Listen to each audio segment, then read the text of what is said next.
Në një takim për dialogun, duke marrë parasysh që vazhdimisht keni thënë që janë 3 parakushte për me rifillu dialogun. Faleminderit. Regarding the first question, so this growth plan is based on a special financial instruments with the clear rules. And the rules are, if your country, Kosovo, is delivering the reforms, you can get the payments. I'm very happy that during those elections and interim elections time, your Parliament has been able to ratify 2 important agreements which have given us the possibility to do the prepayments of more than 60 million. Now we are in the preparation to pay the first disbursement. Unluckily, the instrument ends with the present budget of the European Union at the end of 27. So the only way that Kosovo will be able to get the money is delivering on the reforms. But we also have a grace period, and soon the first grace periods will be over. So also my call to action today has been not just to the Prime Minister Kurti, but also to the chief negotiator or leader of the growth plan. Please do whatever it is possible. It would be a pity that the citizens of Kosovo could not enjoy the fruits of those payments. Së pari, ato 3 masat për mirëbesim që I kemi prezentuar ne, qëndrojnë për shkak se ende nuk është plotësuar asnjëra. Së pari, Milan Radojčić duhet t'ju dorëzohet autoritetet të Kosovës, ku dihet që e ka aktakuzën prej 160 faqesh bashkë me 44 paramilitarët e tjerë terroristë, të cilët na e vranë rrështerin policor, Afrim Bunjakun, heroin e Kosovës. Dhe jo vetëm që Milan Radojčić tash gati 2 vjet e 8 muaj është në liri në Serbi, por ai atje është edhe aktiv në politikë. Dhe ka raporte të shumta të mediave në Serbi dhe ndërkombëtare se ai atje është pjesë e projektit për ta shkatërruar opozitën demokratike dhe në anën tjetër vazhdon me kërcënimet ndaj serbëve të Kosovës. Së dyti, ne kërkojmë që ajo letra të cilën e ka lexuar para 27-shës së Bashkimit Evropian dhe e ka dorëzuar ish kryeministri dhe tash kryetaria e Kuvendit Ana Brnabić, ku thotë që nuk e respekton integritetin territorial të Kosovës, të tërhiqet. Nuk mund të kemi normalizim të marrëdhënieve nëse shkelet marrëveshja bazike që e kemi bërë ndonse nuk e kanë nënshkruar dhe nëse I thua fqinjit tënd që s'ta respektoj integritetin territorial.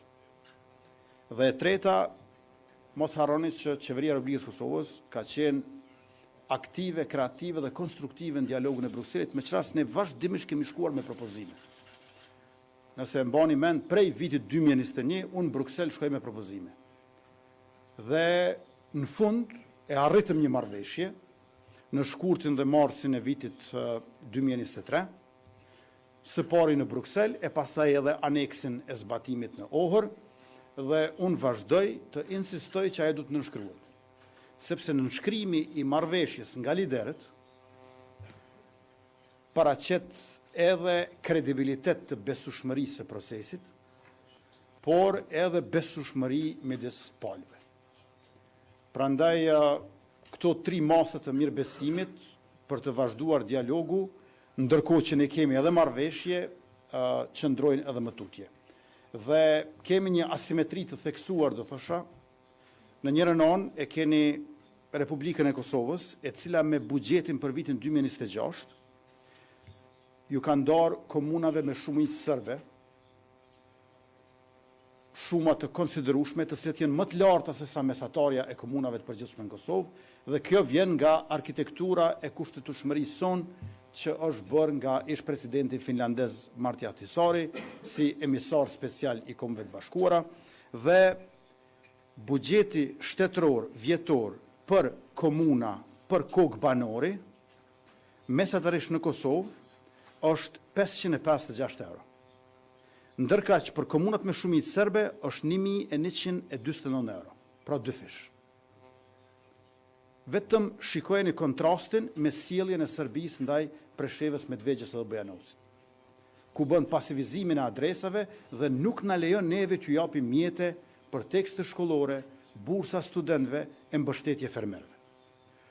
Ose tjetra, nga viti 2023, 568 diploma janë lëshuar nga Universiteti në Mitrovicën Veriore, të cilat janë verifikuar nga ne, nuk janë legalizuar, janë verifikuar në mënyrë që ata studentë që diplomojnë atje të mos ngelen jashtë tregut punës në Kosovë.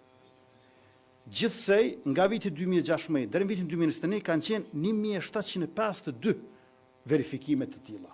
Dhe ju e dini që diplomat nga Kosova nuk njihen në Preshev, Medvegjë dhe Bujanovc, gjë që kontribon në dëbimin e tyre prej këtyre komunave në jug të fqinjit tonë verior. Pastaj, sa i përket rekrutimit të kadetëve policor. Në 3 vitet e fundit, 11% të kadetëve të rinj policor janë të komuniteteve jo shumicë. Prej tyre rreth 200 serb të rinj. Ndërkohë, në konkursin e fundit në Serbi, prej 30 kadetëve policor, asnjë shqiptar. Pra, kemi asimetri të theksuara dhe besojmë që kjo duhet të ndryshohet. Dhe e fundit, por jo për ngarëtësia si shtuhet, Kolegji Ndërkombëtar i Biznesit në Mitrovic, 25% studentëve të vet i ka nga komunitetet jo shumicë, e shumica e tyre janë serb. Pra, ne jemi për të drejtët e pakicave, ne jemi për të drejtët e njerëzit, sepse këto janë thelbësore për demokracinë. Por në anën tjetër kërkojmë edhe mbështetjen e Bashkimit Evropian që të drejtët e pakicave, drejtët e njerëzit edhe në Serbi të respektohen në mënyrë që të kemi parafërsisht një lloj simetrie në të dy anët. Por sa i përket dialogut që organizohet nga Brukseli, edhe njerë po e theksoj, ne kemi qenë dhe do të jemi aktiv, kreativ dhe konstruktiv, por presim që këto 3 masa të mirëbesimit të zbatohen para se të konstituohen institucionet e legjislaturës së 11 që del nga zgjedhjet e 7 qershorit.